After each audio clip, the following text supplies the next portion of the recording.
평안하셨습니까? 오늘 3월 둘째 주일로 우리가 함께 예배를 드리는데요. 오늘부터 부활절이 이제 4월 첫째 주일인데요. 그 4주 동안을 우리가 십자가에 좀 집중하는 그러한 시간을 좀 가져볼까 합니다. 이제 사순절이 이제 중반을 넘어갔어요. 그래서 혹시 여러분들 그동안 이 십자가에 대한 생각이라든지 사순절에 대한 의미가 조금 퇴색됐더라면 이번 좀 짧지만 4주 기간을 통해서 여러분들이 십자가에 좀 더 가까이 다가가고 그 십자가의 숨결을 느껴보는 그런 귀한 시간이 되기를 소망합니다. 그 첫 시작으로 오늘은 그 십자가 속에 담겨져 있는 그 바보 같은 사랑에 대해서 우리가 함께 말씀을 나눠볼까 합니다. 먼저 말씀 속으로 함께 손잡고 걸어가기 전에요. 요새 들리는 소식들이 좀 어떠세요? 영 우리 마음을 조금 무겁게 하고 좀 불편하게 하는 그러한 소식들이 참 많은 것 같아요. 그래서 짤막한 영상을 하나 이렇게 준비를 했는데요. 여러분들 좀 이 시간에 지난 시간 동안 어깨에 좀 힘이 들어갔다면 좀 어깨에 좀 힘도 빼시고 좀 얼굴이 좀 굳어졌다면 얼굴도 좀 편안하게 쉬는 시간 좀 가져볼까 합니다. 아주 짧으니까 정신 바짝 차리고 영상에 집중해 주시기 바랍니다. 네, 방송실 영상 좀 부탁드리겠습니다. 어린이 여러분, 우리 모두 영구를 불러봅시다. 하나, 둘, 셋, 영구야! 소리가 너무 작아요. 다시 한번 힘차게 영구를 불러봅시다. 하나, 둘, 셋. 영구 없다.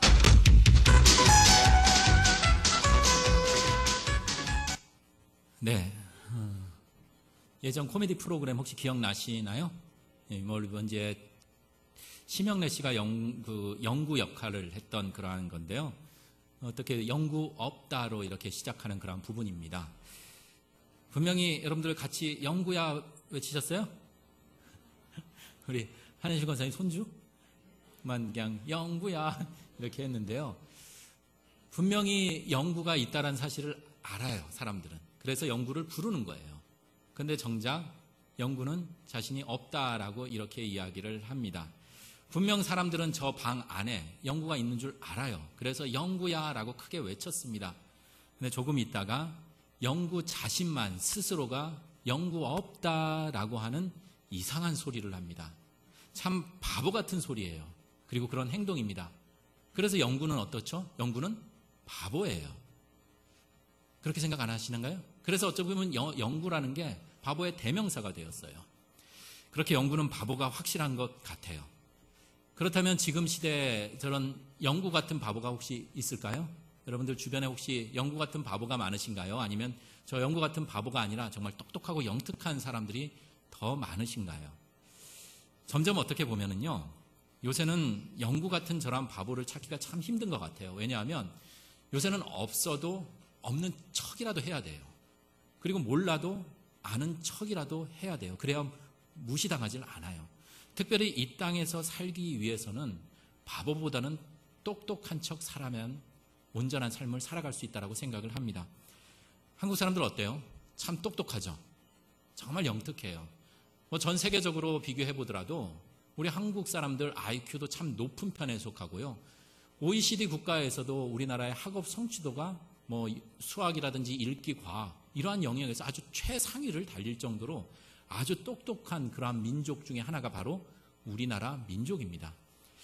그 이유와 여러 가지가 있을 수 있겠지만 또 우리 대한민국 사람들 빠지지 않는 게 있잖아요. 아주 교육열, 이 타고난 교육열이 우리들의 똑똑함과 영특함에 더 힘을 실어주지 않았나라는 생각도 해봐요. 뿐만 아니라 우리나라 이렇게 보면 어때요? 참 척박해요.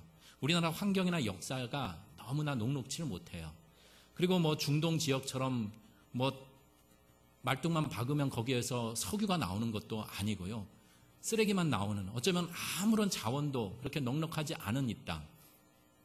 그리고 여러분들 여기 연세 지긋하신 분들 보면 잘 살았던 시절이 맞나요? 아니면 우리나라에 정말 힘들게 살아온 날이 맞나요? 어쩌면 지금이 가장 잘 사는 것 같아요. 힘들고 험난한 세월이 우리들의 역사 속에서는 더 많이 차지하였습니다.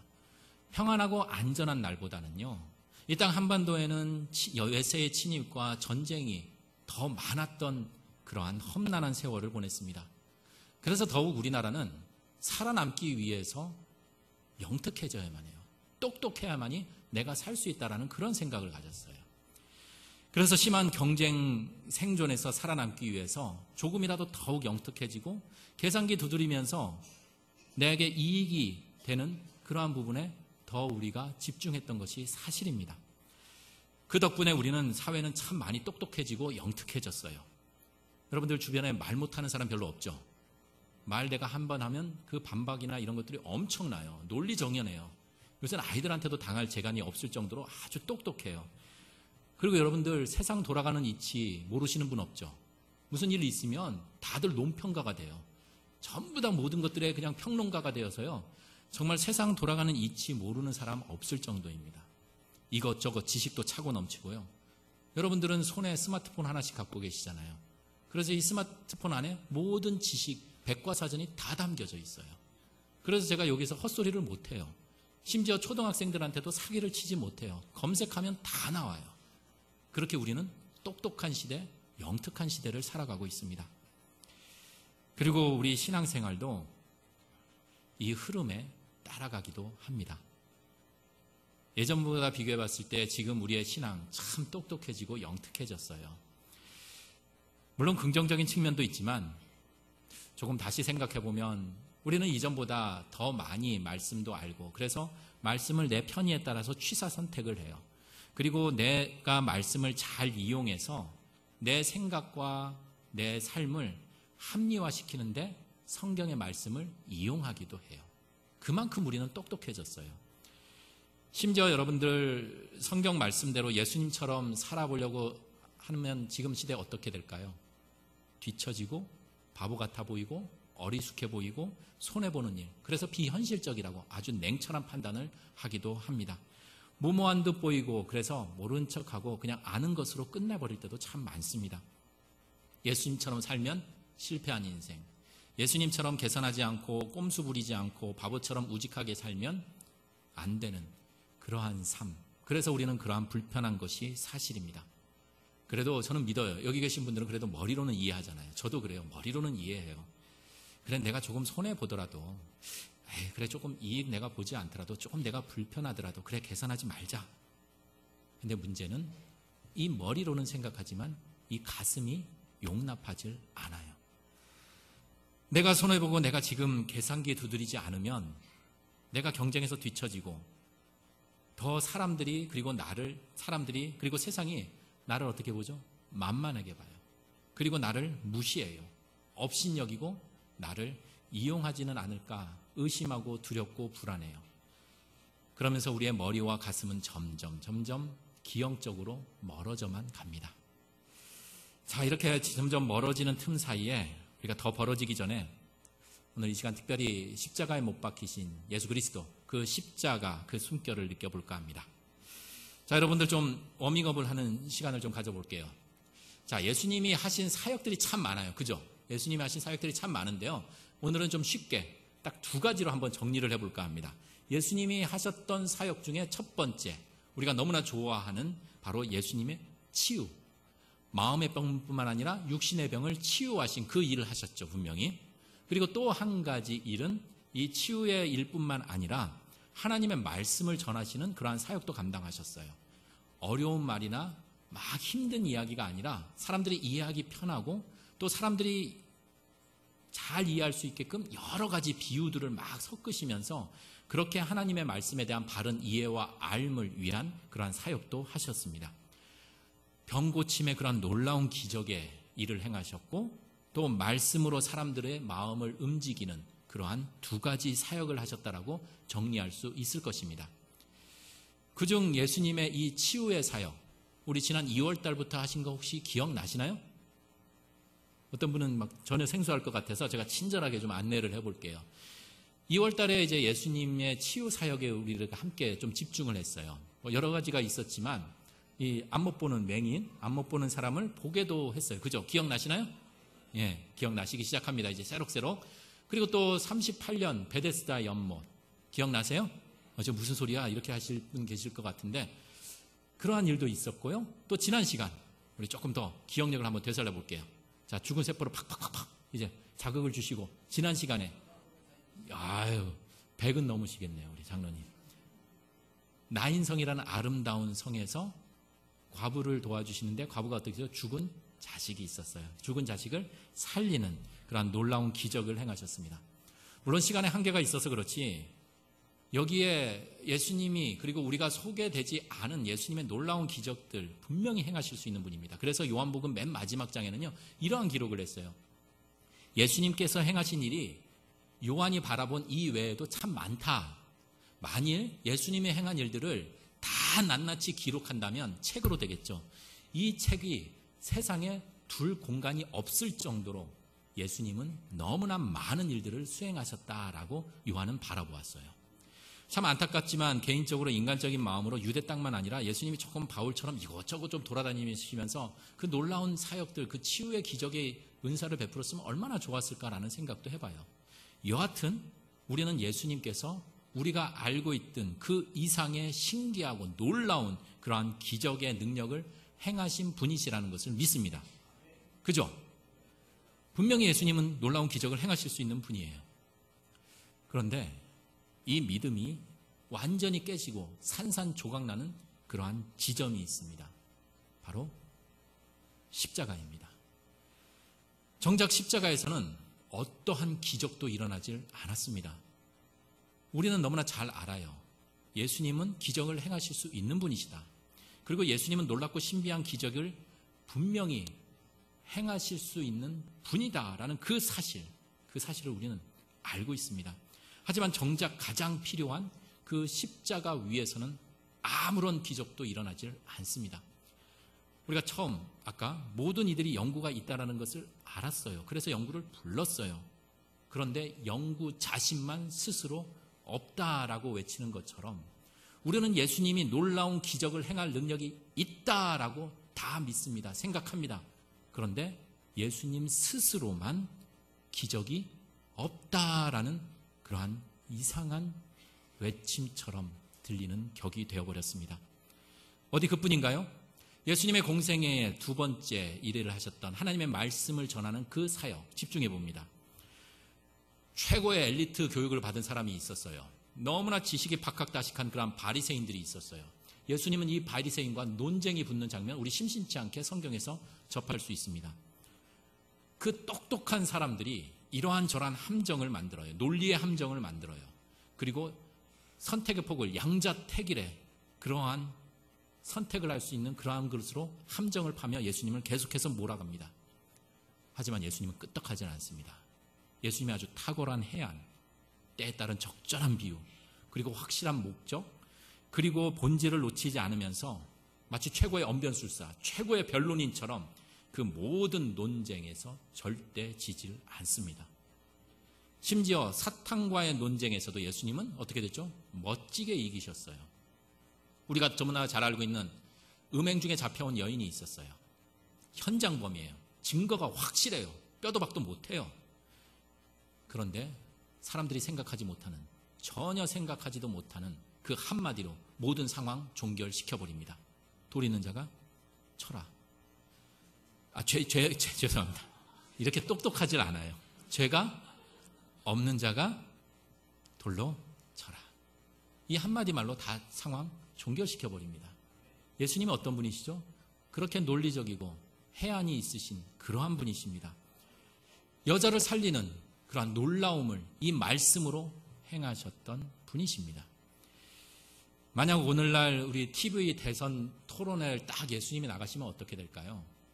뭐 아주 유명한 썰전에 나오는 사람이 됐든 뭐 아주 훌륭한 논객들이 있더라도 예수님 이러한 논쟁에서 분명히 이기셨을 것입니다. 그러면서 예수님의 지지율 아주 급등시키셨을 것입니다. 말씀의 탁월함이 분명히 있으셨던 분이십니다. 그런데 역시 이 능력이 전혀 발휘되지 않은 그 지점이 있습니다. 바로 십자가.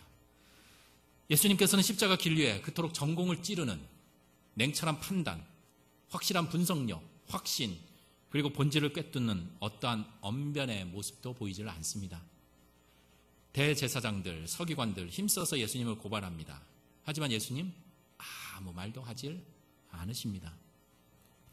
도리어 그들이 계획해서 이렇게 만들어 놓은 그 함정에 무능력하고 무기력하게 예수님이 마치 그들의 말에 순응하는 듯한, 인정하는 듯한 그러한 다른 모습을 보이기도 합니다. 십자가 처형 앞에서 아주 중요한 변론의 기회도 있었습니다. 하지만 예수님 이 기회도 다 버리셨습니다.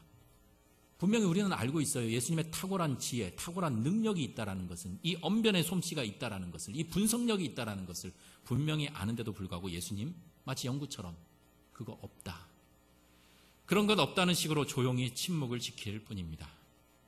그렇게 바로 저 십자가에서는 아무런 기적도 아무런 지혜도 없었습니다. 그런데 우리가 알고 있는 고린도전서 1장 12절 22절 이하에서 그렇게 기적을 많이 경험하고 하나님의 놀라운 기적을 들었던 유대인들의 눈에는 그것이 저 십자가가 꺼리끼는 것이 될 수밖에 없습니다. 그리고 지혜를 사모했던 이방인들, 특히 헬라인들, 인류의 철학에 집대성된 곳, 사상과 그리고 문화, 모든 학문의 집결지였던 그 헬라인들에게는 저 십자가가 미련한 것에 불과할 뿐이었습니다. 생각해 봅니다. 마치 좀 우리가 여유가 있을 때 좀 절약하고, 돈의 여유가 있을 때 좀 절약하면 정말 쓸 일이 있을 때 이렇게 잘 쓸 수가 있는데, 마치 있을 때 좀 절약하지 않고 그냥 펑펑 돈 다 써버렸다가 정작 필요할 때 돈이 없어 쩔쩔매는 것처럼, 마치 저 십자가에서는 예수님이 있는지에 없는 기적 모든 것 다 쏟아버리고 정작 필요할 때 마치 사용하지 못하는 것 같은 그러한 의구심도 들곤 합니다. 그래도 우리는 신앙인이니까 저 십자가에 달려 돌아가시는 것이, 그래, 큰 그림으로 보면 하나님이 잘 짜여진 그 각본대로 움직이는, 하나님의 뜻에 순종하는 마음으로, 그리고 우리의 죄를 대속하는, 사하기 위해서 하신 것이라는 교리상, 이론상으로, 머리로, 그리고 우리의 이해를 하곤 합니다. 이러한 솔직한 물음 앞에서 잠시 숨을 가다듬으면서 우리의 십자가, 그 십자가를 한번 그려볼까 합니다. 미리 결론부터 말씀을 드리면, 예수님의 저 십자가는 놀라운 기적이 행해지지도 않았고 감탄할 만한 지혜에서 벗어나는 자리였습니다. 신기한 기적, 엄청난 지혜 발휘되어서 많은 사람들이 박수받고 많은 사람들의 갈채와 환송, 칭송에서 벗어난 완전히 바보 같은 자리였습니다. 바보 같은 사랑의 자리였습니다. 왜냐하면 진정한 사랑은 자신을 위해 자신이 지닌 것을 사용하지 않기 때문입니다. 자신의 이익, 편리를 위해서 내가 가진 힘, 능력을 사용하지 않는다라는 것입니다. 나를 위해 사용하는 것이 아니라 누군가, 곧 내가 사랑하는 그 사람을 위해서 나의 모든 것을 사용한다라는 것입니다. 오늘 본문 말씀의 선한 목자에 대한 우리에게 잘 알려진 이야기를 소개하고 있습니다. 그런데 오늘 선한 목자와 정반대의 모습이 나오고 있어요. 바로 삭군으로 대표되는 그러한 모습입니다. 먼저 삭군에 집중을 해봅니다. 12절 말씀입니다. 삭군은 목자가 아니라고 합니다. 그러니 당연히 양들도 자기의 것이 아니라고 합니다. 그렇기 때문에 위험이 닥쳤어요. 이리가 왔어요. 그러니까 이 오는 것을 보고 어떻게 하죠? 자기 살겠다고 양들을 버리고 도망갑니다. 분명 삭군이지만 자신의 튼튼한 두 다리가 있습니다. 그리고 이리가 온다라는 것을 아는 민첩한 그러한 영특한 눈썰미가 있습니다. 그리고 빠른 판단력, 10분 활용해서 지금 누구를 위해 사용하고 있죠? 양이 아닌 내 자신을 위해 사용하고 있습니다. 그래서 자기 살겠다고 주랭랑을 칩니다. 그러니 당연히 양들은 죽고 해함을 당하게 된다는 것입니다. 하지만 이에 반해 선한 목자 11절에 집중해 봅니다. 11절의 소개처럼 선한 목자는 자기 양을 위해서 목숨을 바친다라는 것입니다. 모든 사람에게 가장 소중한 것, 이 목숨보다 소중한 것은 없는 것에 다 동의하실 것입니다. 그런데 자신에게 가장 소중한 이 생명을 누구를 위해서요? 내 자신을 위해 사용하는 것이 아니라 다른 누군가, 다른 대상, 곧 양들을 위해서 사용한다라는 것입니다. 앞선 삭군처럼 이리에게 물려 죽지 않기 위해 양들 나몰라라 하면서 주랭랑 치는 것이 아니라 내가 아닌 양들을 위해서 지금 선한 목자는 목숨마저도 바친다라는 것입니다. 왜냐하면 선한 목자는 자신의 목숨을 사용해서 자신의 양들을 보호하는 것이 바로 선한 목자이기 때문입니다. 여러분들 혹시 이런 표현들 뭐 하셨거나 들어보신 적 있으실 거예요. 그리고 이렇게 사랑하는 사람, 좋아하는 사람 있으면 눈에 뭐가 끼었다고 그러죠? 이 콩깍지 끼었다고 그러죠. 콩깍지 씌었다고. 너무 생소하신가요? 여러분들 분명히 한두 번씩은 다 경험해 보셨을 텐데 너무 생소한 뭐 동화 같으신가요? 제 아내가 최근에 저한테 이런 이야기를 하더라고요. 저랑 결혼할 즈음에 제 주변에 있는 사람들이 왜 저 남자랑 결혼하냐 그랬대요. 왜 그랬을까요? 그 사람들이 보기에는 제가 그렇게 썩 신랑감으로 탐탁지 않게 보였기 때문에 그런 이야기를 하지 않았나 싶어요. 그런데 어떻게 됐을까요? 결혼을 했어요. 왜요? 지금은 제 아내가 부인할지 모르지만 그 당시에는 제가 제일 멋있게 보였을 것입니다. 그리고 저 또한 뭐 지금도 영원하다고 저는 세뇌를 하고 있지만 가장 아름답다라고 아름답습니다. 그렇게 눈에 콩깍지가 씌우면 사랑하는 사람 그 모습밖에 보이질 않아요. 내 앞에 있는 사람이 제일 멋있고 제일 이쁘고 제일 귀여워 보이고 아무튼 제일 잘나 보여요. 많은 사람들이 있어도요, 단체 사진을 딱 찍더라도 내가 사랑하는 사람만 먼저 확 눈에 띕니다. 세상이 아무리 시끄러워도 주변이 아무리 번잡하더라도 그 사랑하는 사람의 목소리만 들리게 됩니다. 솔직히 우리 아기들 이렇게 보면 우리 저쪽에 서아도 있고 우리 아까 김호철 집사님 다이도 이렇게 있는데 우리 교회에서 가장 어린 아이들인데요. 이렇게 예외예요. 우리 서아나 다이는 아주 이뻐요. 그런데 솔직히 우리끼리 얘기인데요. 이렇게 아이 보면 그렇게 야 정말 이쁘다 귀엽지 않다라는 아이도 분명히 있잖아요. 그죠? 분명히 있어요. 그래서 이런 아이들 딱 보면서 할 얘기 없을 때 어떻게 하죠? 그냥 감탄사만 연발해요. 아이고 야 이 어쩜 그 뒤에 후속 이야기가 안 나와요. 왜냐하면 뭔가 계속 나와야 되는데 이 아이의 얼굴을 보니 이 상태를 보니 그런 이야기가 잘 안 나와요. 그러면서 그냥 한시 그냥 감탄사만 아이고야 아이고야 아이고 어쩌면 어쩜 이러한 감탄사만 연발합니다. 그런데 아무리 누군가 감탄사만 내패들지 모르지만 누가 뭐래도 부모의 눈 그리고 할아버지 할머니의 눈에는 내 새끼가 가장 이뻐요. 내 새끼가 가장 귀여워요. 왜요? 콩깍지가 씌어서 사랑의 콩깍지가 씌어서 바보가 되어버렸기 때문입니다. 바보가 되어서 그러니 당연히 바보 같은 사랑을 하기 때문에 그렇게 보인다는 것입니다. 사랑하는 아이가 생기기 전 부모들 어떻죠? 내가 입고 싶은 것 입을 수 있어요. 내가 먹고 싶은 것 먹을 수 있어요. 내가 원하는 건 할 수 있습니다. 하지만 사랑하는 그 누군가 생기고 사랑이 시작이 되면 아기에게 모든 것을 맡깁니다. 맞춥니다. 상대가 원하는 것 조금이라도 더 챙겨줄 게 없을까? 그것에만 더 중심을 두곤 합니다. 그렇게 자신을 더 챙겨야 겨우 살아갈 수 있는 이 험하고 거친 이 세상에서 나는 완전히 사라져버리고 오직 사랑하는 그만 남게 됩니다.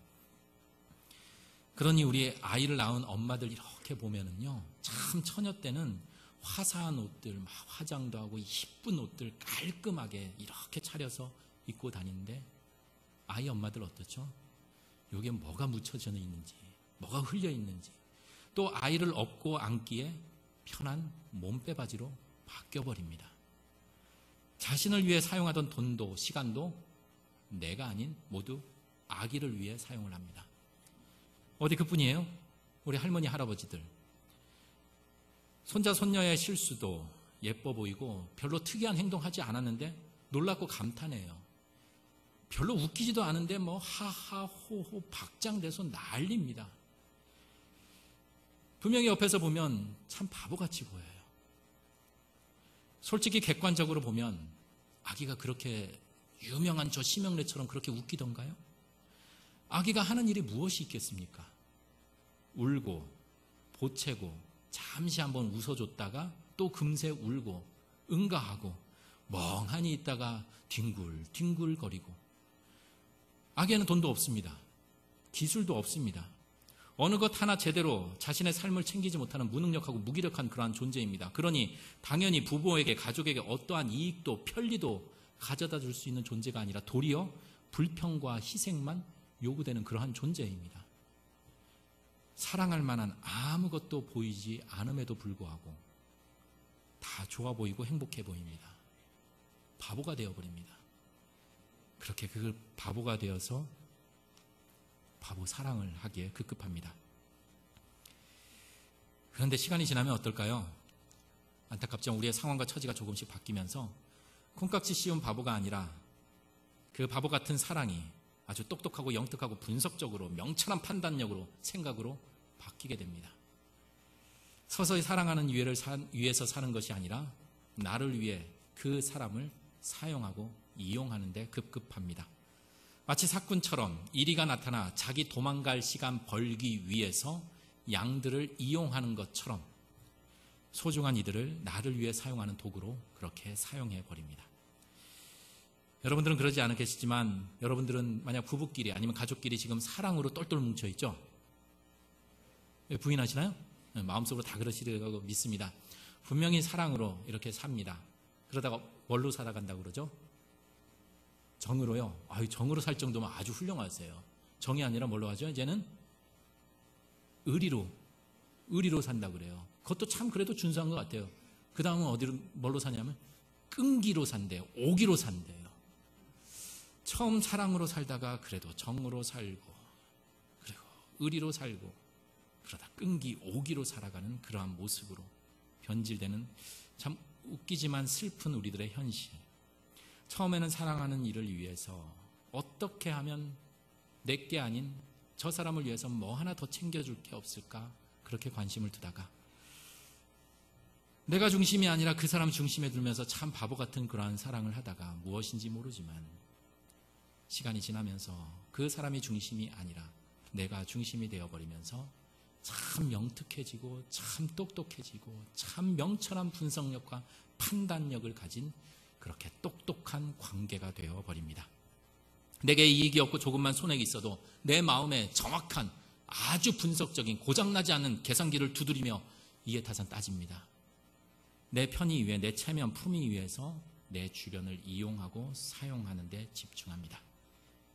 그렇게 우리는 점점 영특하고 똑똑한 사람들, 냉철한 판단력과 놀라운 분석력으로 그렇게 가히 놀라운 일들을 행합니다.